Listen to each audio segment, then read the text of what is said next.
irmã, estamos de volta. Como prometido, a gente veio aqui falar um pouquinho nesse bônus das quartas-feiras sobre o tempo, os costumes e tudo mais. Jesus, seu tempo, seu povo e sua proposta. Por proposta entendemos mensagem, mas a mensagem não vamos tratar sobretudo no fim de semana, para preparar a celebração eucarística. Muito bem. Shalom! Shalom! A paz seja convosco. E conosco também. E conosco também. Então, meu irmão e minha irmã, nós já acompanhamos no nosso último bônus, né? Como circulavam, o tipo de moeda que existia na época e de onde vinha e para que servia cada unidade monetária. Né? E hoje, então, nós vamos acompanhar agora, né, com uma brilhante, eu vou dizer assim, né, até sem modéstia, brilhante avaliação do nosso amigo Ângelo. Não exagera. Ele não gosta muito, mas é isso. Eu sei que você que está nos assistindo está curtindo muito, né, essa nossa explanação, conversa. Essa nossa conversa bíblica. Conversa bíblica, né? Aqui não somos doutores nem mestres, nós somos pessoas que estamos na trilha, né, descobrindo os segredos. Descobrindo aquele povo, aquela terra de Jesus e o próprio Jesus. E o próprio Jesus. Quem é este Jesus? Né? Com certeza não é o Jesus dos europeus, esse Jesus bonitinho, coradinho. Não, é o Jesus do período do Renascimento, 1400, 1500. Isso.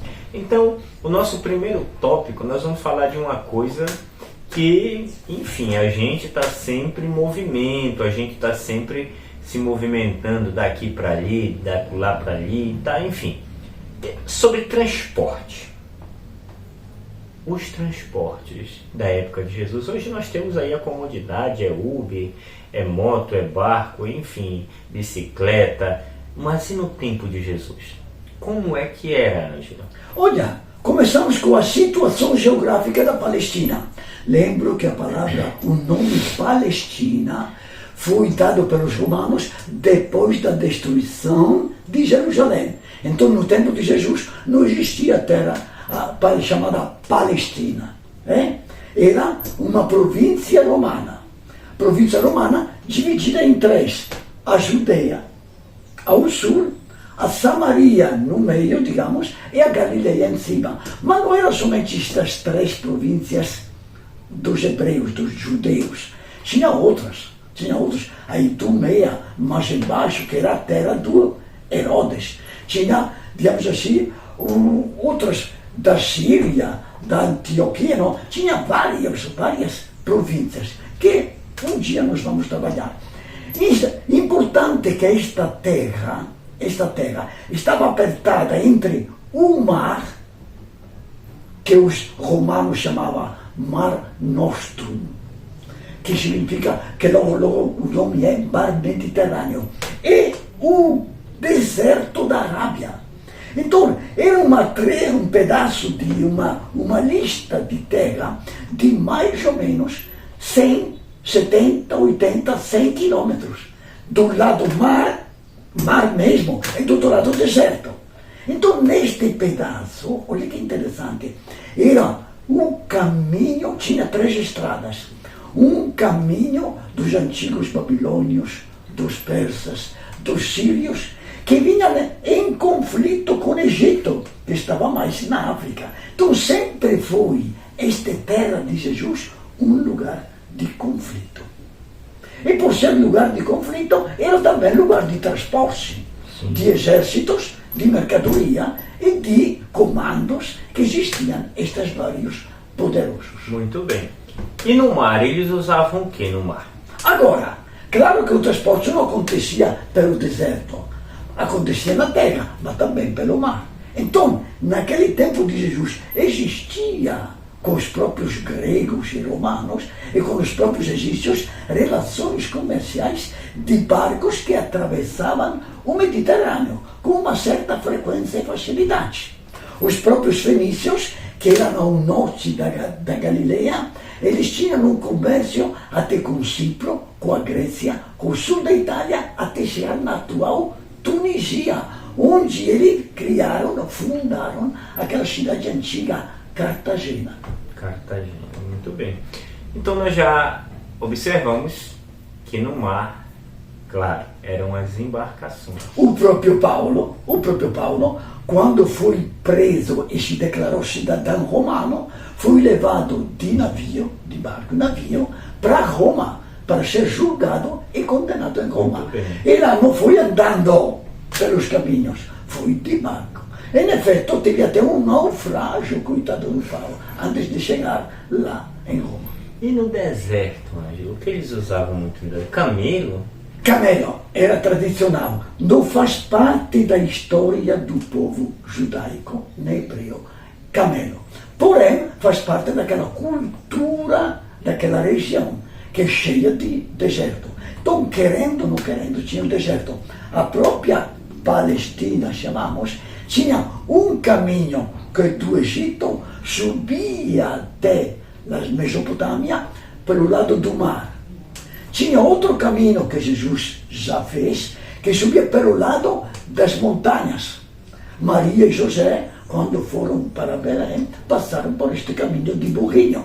Mas tinha também outro caminho do lado do Rio Jordão, do lado esquerdo do Rio Jordão, do lado oriental. Tinha um caminho chamado dos Reis, o caminho que subia até a Antioquia. Agora, mar, deserto e na serra, hein? E na serra, burrinho. Jesus utilizou. Claro, em efeito, tu lembras o samaritano quando vai para Jerusalém, para os negócios dele, e quem encontra que ele quer jogado, o que ele faz?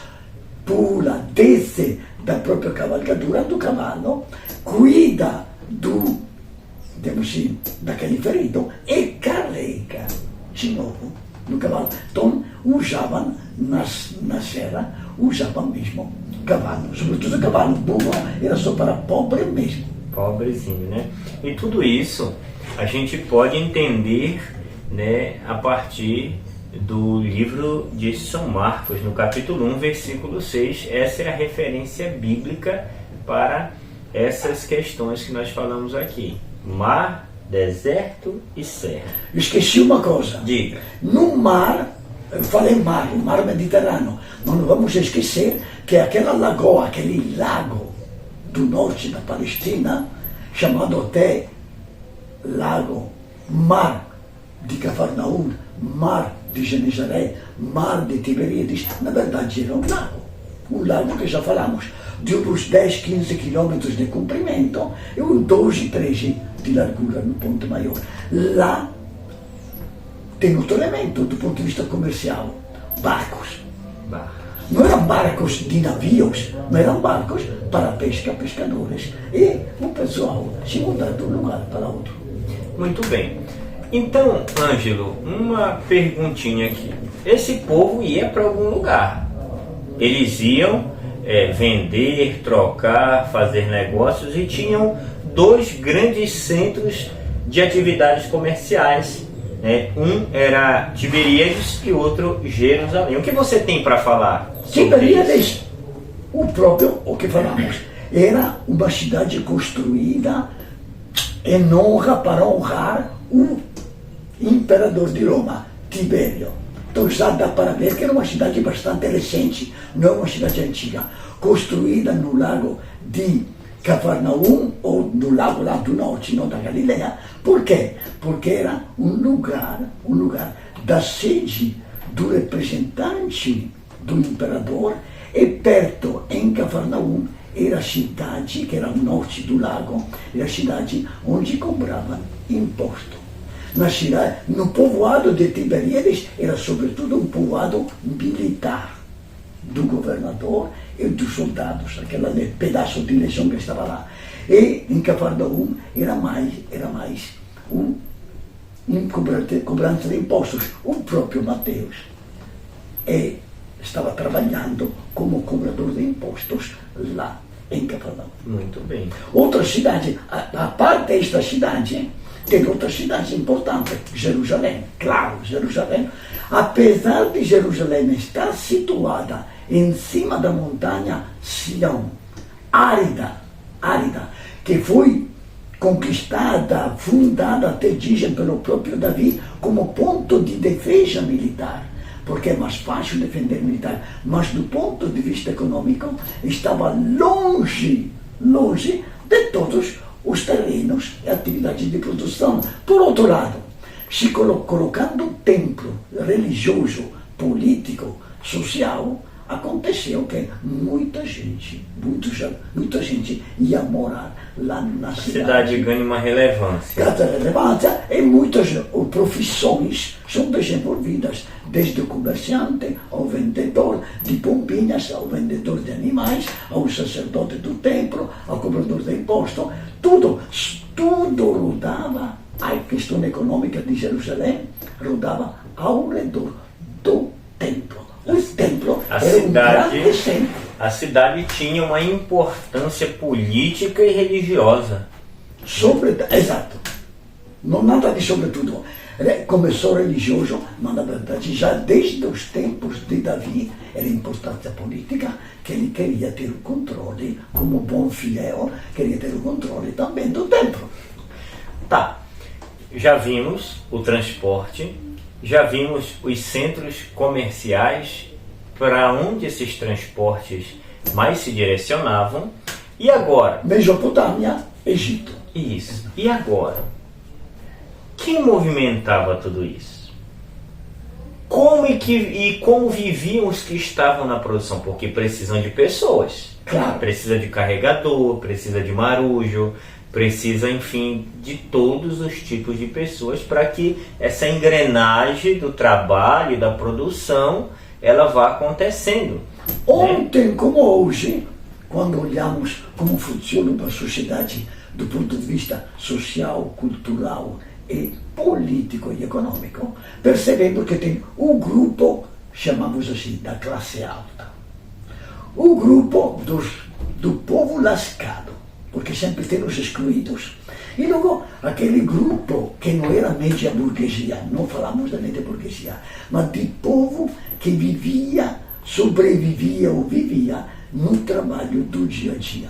Então tinham os ricos, muito ricos, muito.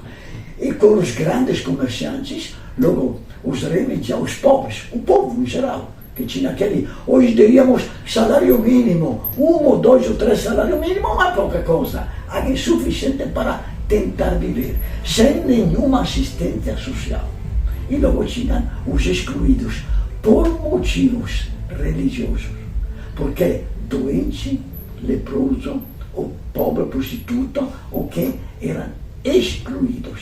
Estes eram os lascados, os excluídos, os últimos daquele povo. E Jesus topa, anuncia a palavra dele a partir destes últimos.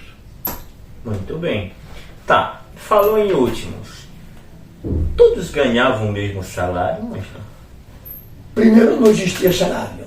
Sim. Todos ganhavam, vamos ver, só para ter uma ideia, José, mais do que carpinteiro, era um biscateiro. Então, sobrevivia daquelas atividades práticas da vida de povo que se apresentam. É para consertar um alicerce, para construir uma casa daquele jeito, não? É para ajeitar um barco, uma porta. É este biscateiro, aquele cidadão que sabe fazer muitos desses trabalhos de manutenção. As mulheres eram exclusivamente dentro da cozinha. Não tinha atividade do lar daquele jeito. E, no máximo, cuidavam um pouco da horta, se tivesse um pouco de horta, ou das frutas que tivesse aí. Logo tinha o peão, o operário. O Evangelho, nós temos no capítulo 24 e 25 de Mateus, que ele fala a parábola dos operários, dos desempregados que estão na praça e esperam ser chamados para trabalhar de manhã cedo, à meia-manhã, a meio-dia, e pela parte da tarde. Então tinha muita gente desempregada, apeãozada, digamos assim, com respeito, mas para entendermos do ponto de vista social e econômico. Logo tinha também os tecelãos. Tecelão de quê? Sobretudo de lã. E para isso tinha que ter também pastores que cuidavam das ovelhas. Pastores, mais ou menos, em geral, eram mais pagos. Não eram donos do próprio rebanho. Eram pagos pelos grandes donos do comércio.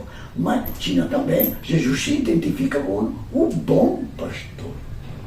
Não somente pastor, o bom pastor. Significa que tinha pastor também de péssima qualidade. Mercenários dispostos a deixar roubar ou vender as ovelhas pelo lobo de 4 pernas ou de 2 pernas. Então, tinha camponesas, já falamos, não? Na produção diária, provavelmente José talvez teriam aquele povoado, não? Sempre tinha um pouco de terra. Tinha também curtidores de couro, porque com tanta carne, curtidores de couro, há próprios textos bíblicos, além dos pergaminhos vegetais, tinham como é que se chama? Os papiros, que eram vegetais, os pergaminhos, eram feitos de couro de animais. Muito bem, Ângelo. Então a gente viu, gente, que existem diferenças. São Mateus, no seu Evangelho, do capítulo 20, versículo 2, ele vem dizer que o salário de um trabalhador do campo era um denário. Um denário. Um denário. Exato. Muito bem lembrado. Salário, né? E a maior parte da população... Porque nós hoje falamos dinheiro, na verdade vem deste valor diário que era dado a um trabalhador, o denário. A maior parte da população vivia no campo, era constituída de trabalhadores pobres vivendo e sobrevivendo dia a dia. Os ricos moravam só nas cidades. Lembra o bom pai que tinha 2 filhos? Sim. Que o cara rico se mandou e fez aquele estrago. E ficava até cuidando dos porcos e comendo até daquela semente, daquela fruta que o porco comia. Não. Então a situação era mesmo quase geral no meio do povo, não somente um nível de pobreza, mas de miséria. Ângelo, e a partir de um tempo começa a crescer a massa urbana, né? Isso que você falou, o povo vai para a cidade, para as praças, esperar que alguém os chame, né? O chama, convida para fazer um serviço. O campo já não está dando mais. Então vamos para a cidade para ver se a gente consegue alguma coisa. Também porque o campo, como acontece muitas vezes, os mais ricos praticamente procuram se tornar donos do campo. Ângelo, em poucas palavras, eu quero que você diga para nós, olhando bem para os nossos telespectadores. Pois não. Existia uma classezinha pouco numerosa, mas rica. Quem eram esses? Escribas e fariseus. Fale para as pessoas. Mais do que escribas e fariseus, a classe alta, rica e poderosa, eram o quê? Eram as autoridades religiosas, sumos sacerdotes, os que faziam parte do sinédrio. Fariseus, mas fariseus da classe alta, não era? Saduceus, que eram os grandes proprietários saduceus. E que mais? E também, além da classe alta dos religiosos, era a classe alta dos comerciantes, latifundiários, grandes comerciantes, ou também outra classe alta dos militares, o governador. Então, o centurião já era um pouco menos o governador. Então, a classe alta era, olhem bem, poder religioso e poder político. Muito bem. Logo tinha uma classe, digamos assim, escribas e outros fariseus, aqueles que sabiam, meio intelectuais, que sabiam ler e escrever. Então desenvolviam a atividade de escrivão. Muito bem. Quando o povo de Hebreu foi levado para a Babilônia, os primeiros que foram levados no 597 foram os governantes, o rei, os sumos sacerdotes, os escribas. Porque eles, sabendo ler, escrever e fazer a conta, ajudavam na contabilidade dos próprios babilônios. 10 anos depois, levaram também parte do povo. Mas não levaram como escravos, levaram como deportados para contribuir na questão administrativa. Da Palestina ficou o povo lascado. Muito bem. E para fechar esse nosso bônus, a gente vai ter muito tempo ainda para conversar. Eu quero saber de uma das coisas que a gente ouve muito hoje a igreja falar e a Bíblia fala. Quem eram os pobres na Bíblia? Pobres. O que quer dizer ser pobre? Do ponto de vista espiritual, mas Jesus não trabalha somente o espiritual, trabalha mesmo a realidade. Do ponto de vista social, então falamos, do ponto de vista social, eram aquelas pessoas de poucos recursos, como ainda hoje temos muitos no nosso Brasil e no mundo inteiro. No mundo, a maioria da humanidade, na verdade, hoje em dia, são pobres.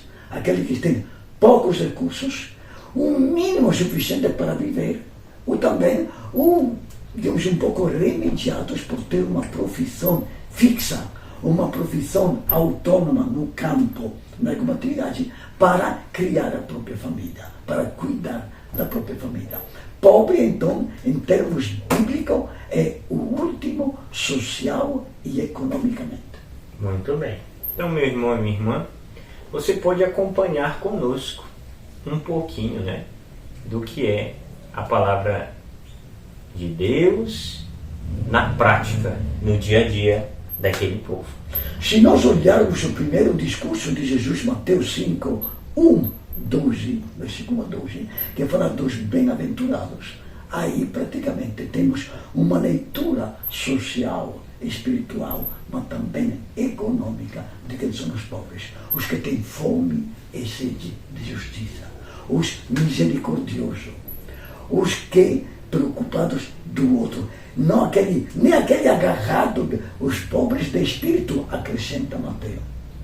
A saber, todos estes, os perseguidos por falta de liberdade de pensar e de viver a própria fé. Muito bem. Então continue conosco.